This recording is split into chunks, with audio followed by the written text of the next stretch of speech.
আসসালামু আলাইকুম দর্শক বন্ধুরা, আপনারা যারা বৎসুরত ধারাবাহিক নাটকটি নিয়মিত দেখছেন তারা তো ইতিমধ্যেই বুঝে গেছেন গল্পটা এখন এমন এক জায়গায় গিয়ে দাঁড়িয়েছে যেখানে প্রতিটা চরিত্রের ভেতরের আসল চেহারা ধীরে ধীরে সামনে চলে আসছে। কেউ সম্পর্ক বাঁচানোর জন্য লড়ছে, কেউ টাকার লোভে অন্ধ হয়ে যাচ্ছে, আবার কেউ নিজের স্বার্থ হাসিল করার জন্য একের পর এক ষড়যন্ত্র সাজিয়ে যাচ্ছে। আর এই কারণেই বৎসুরত নাটকের ৪১ নাম্বার পর্বটি হতে চলেছে আগের সব পর্বের চেয়েও বেশি ধামাকাদার, ইমোশনাল এবং টেনশনে ভরা একটি পর্ব। দর্শক বন্ধুরা, ইতিমধ্যেই কিন্তু বৎসুরত নাটকের ৪০ নাম্বার পর্বটি প্রকাশিত হয়ে গেছে, আর সেই পর্বের শেষের দিকটা দেখার পর থেকেই দর্শকদের মনে একের পর এক প্রশ্ন ঘুরপাক খাচ্ছে। বিশেষ করে জামালকে ঘিরা যে নতুন ষড়যন্ত্র শুরু হয়েছে সেটা এখন পুরো গল্পটাকেই অন্যদিকে নিয়ে যাচ্ছে।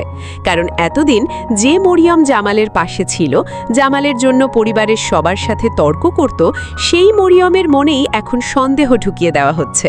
আর এই কাজটা করছে তার নিজের বাবা মা। ৪১ নম্বর পর্বে আমরা দেখতে পারব মরিয়মের বাবা মা পরিকল্পিতভাবে জামালের বিরুদ্ধে একের পর এক মিথ্যা অভিযোগ তুলতে শুরু করবে। তারা মরিয়মকে বোঝাবে জামাল নাকি তাকে কখনো সত্যিকারের ভালোবাসেনি, বরং জামাল এখনও মায়াকে ভুলতে পারেনি।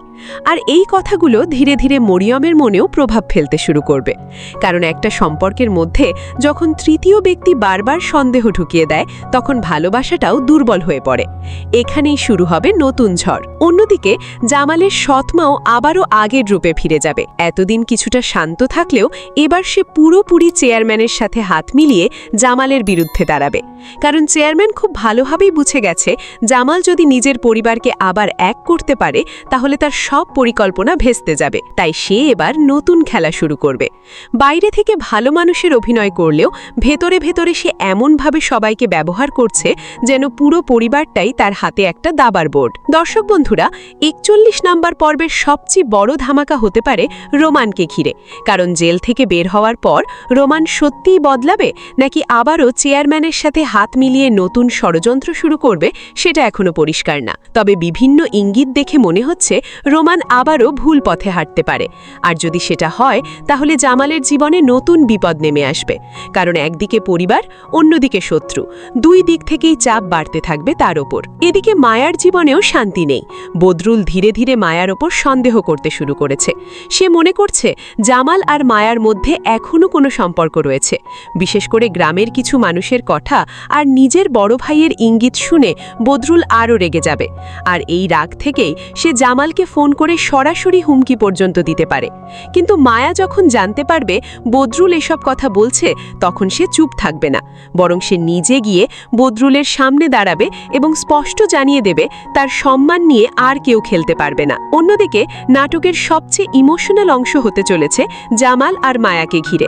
কারণ যতই তারা দূরে থাকার চেষ্টা করুক, পরিস্থিতি বারবার তাদের কাছাকাছি নিয়ে আসছে।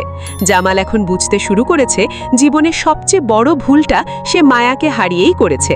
আর মায়াও বুঝছে সবাই তাকে ভুল বুঝলেও জামাল অন্তত তার কষ্টটা বোঝে।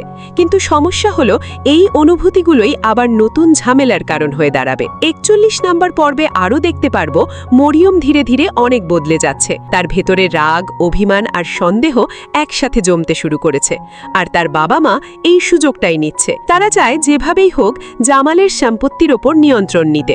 তাই মরিয়মকে ব্যবহার করেই নতুন পরিকল্পনা সাজানো হচ্ছে। এখন প্রশ্ন হলো, মরিয়ম কি সত্যিই তাদের কথায় পুরোপুরি বদলে যাবে, নাকি শেষ মুহূর্তে সত্যটা বুঝতে পারবে? সব মিলিয়ে দর্শক বন্ধুরা, বৎসুরত নাটকের ৪১ নাম্বার পর্বটি হতে চলেছে একদম টান টান উত্তেজনায় ভরা একটি পর্ব, যেখানে ভালোবাসা, প্রতারণা, সন্দেহ আর প্রতিশোধ সবকিছু একসাথে বিস্ফোরণ ঘটাতে চলেছে।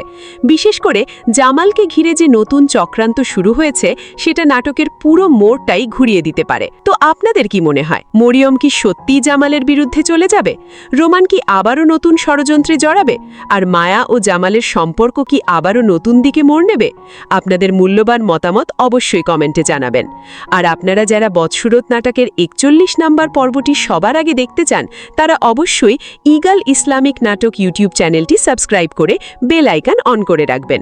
কারণ আগামী ১৪ তারিখ দুপুর ৩:৩০ প্রকাশিত হতে চলেছে এই ধামাকা পর্বটি। ভিডিওটি ভালো লাগলে লাইক, কমেন্ট এবং শেয়ার করতে ভুলবেন না। সবাই ভালো থাকবেন, সুস্থ থাকবেন। আল্লাহ হাফেজ।